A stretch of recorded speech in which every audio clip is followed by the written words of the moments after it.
And it's not just there in Kimberley, but there's been global calls for the removal of statues of slave owners and those involved in colonialism. This has, of course, the Black Lives Matter campaign gained full momentum in the wake of calls for an end to racism sparked by the killing of African American George Floyd. So a statue of Scouts founder Robert Baden-Powell will be removed in Dorset. That's in southern England as the UK continues to reckon with monuments of its imperial past in Belgium. Many are demanding for the removal of statues celebrating the reign of King Leopold II. And here in South Africa, an example, you recall some 5 years ago at the University of Cape Town, faeces were thrown at the campus statue of a British colonialist, Cecil John Rhodes, and it was taken down. As the caretaker of culture and history in South Africa, the Arts and Culture Minister Nathi Mthethwa joins me now live via Skype. A very good evening to you, Minister. Thanks indeed for your time. So here at home, we still have the Paul Kruger statue at Church Square. I'm sure you would agree with me, Minister, that memories of racial conflict in South Africa are still fresh. Why do we still have these statues or symbols of white domination and apartheid in this country? Well, thank you very much. Our process and our democratic order envisage the kind of conversation we have today. That is why we have two pieces of legislation: the South African Geographic Name Change Act of 1999 and the South African Heritage Resources Act.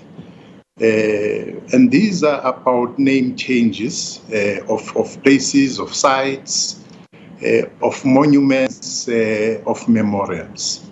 And since 1994, a lot of changes have happened, even in instances where it was said that such won't happen, like you have the port of entry into South Africa as O.R. Tambo Airport.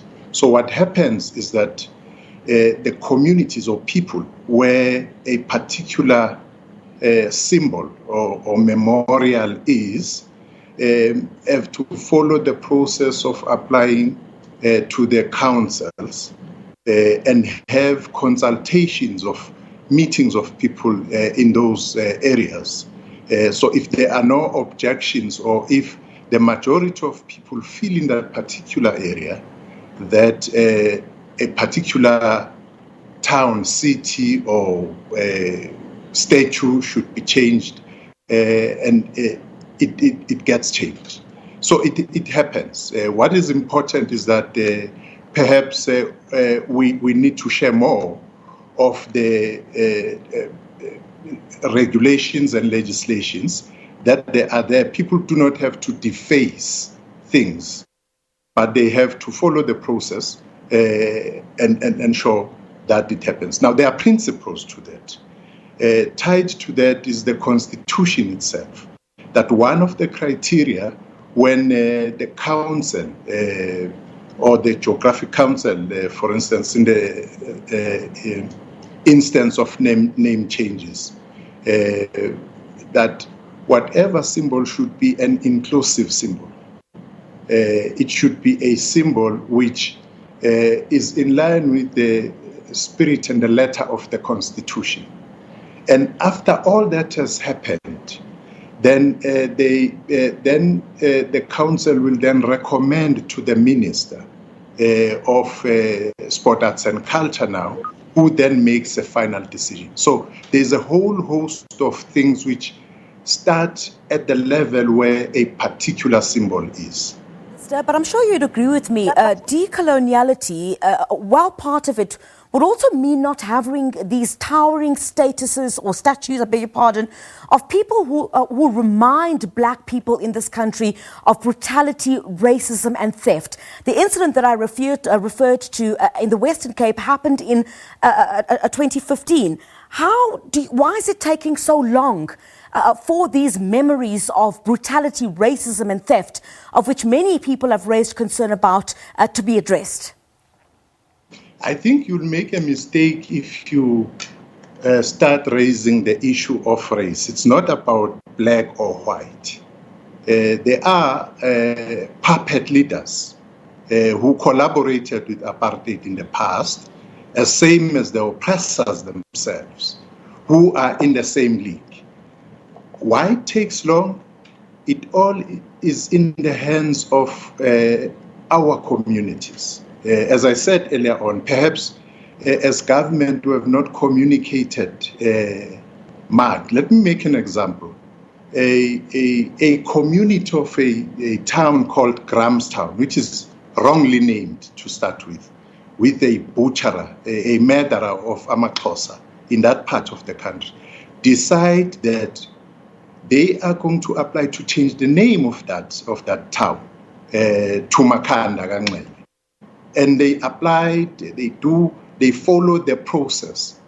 And then they recommend to the minister after that process, which we gave a green light. As we speak now, that area is known as Makhanda. We know that people are appealing, because that's another thing. We have laws in the country, and we should follow those laws. They are there to enable our society to have a conversation, to raise objections about symbolism, because symbolism is very important in any setup. Sorry, but you see, Minister, yeah, I agree with you. There are laws and there are conversations that need to be held. But I mean, you look at other parts of the world. In the UK, you're having protests where similar scenes that we saw in South Africa in 2015. The same conversation is being held in South Africa. So to continue to have these statues, as political analyst Eusebius McKaiser recently wrote, is an affirmation of their legacy, as brutal as it was towards the people of this country. So surely something needs to be done, yes, within the ambit of the law, but it's almost as if to continue to have these statues is an affirmation of the legacy of people like Paul Kruger. We agree with you. We agree. That is why I'm saying that what is important for all of us is to ensure that our community, our society understand their own powers. There are many towns, cities, and symbols which have been changed since 1994. The speed at which that goes, it all depends on the people. People are empowered by the law to change whatever is occupying public spaces. And we have made a point, even then in 2015, that will always stand on the side of the people on the transformation of the heritage landscape in this country, to speak to the aspirations of the people, taking into cognizance the spirit and the letter of the Constitution in South Africa. So we can't be compared with UK. We have our own Constitution. We have our own laws in the country, which gives people, which empowers people to even speed up. Let me make another example to you. There's been, the past 2 years, people have been talking about renaming of the rest of the airports in this country. And that is in the hands of the people. We are waiting when they've said that in this particular locality, we have come to a decision that this particular airport should be changed.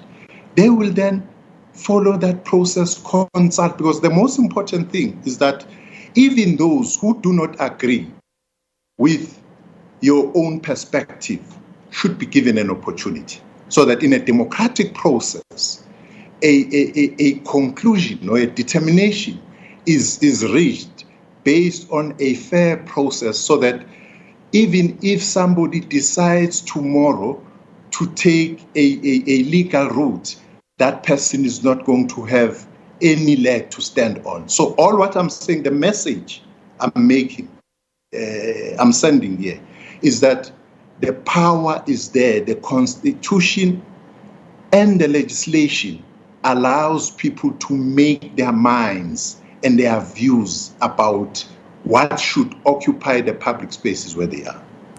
Minister, thank you very much indeed for your time. I'm afraid that's all we have time for. The Arts and Culture Minister Nathi Mthethwa joining us there via Skype.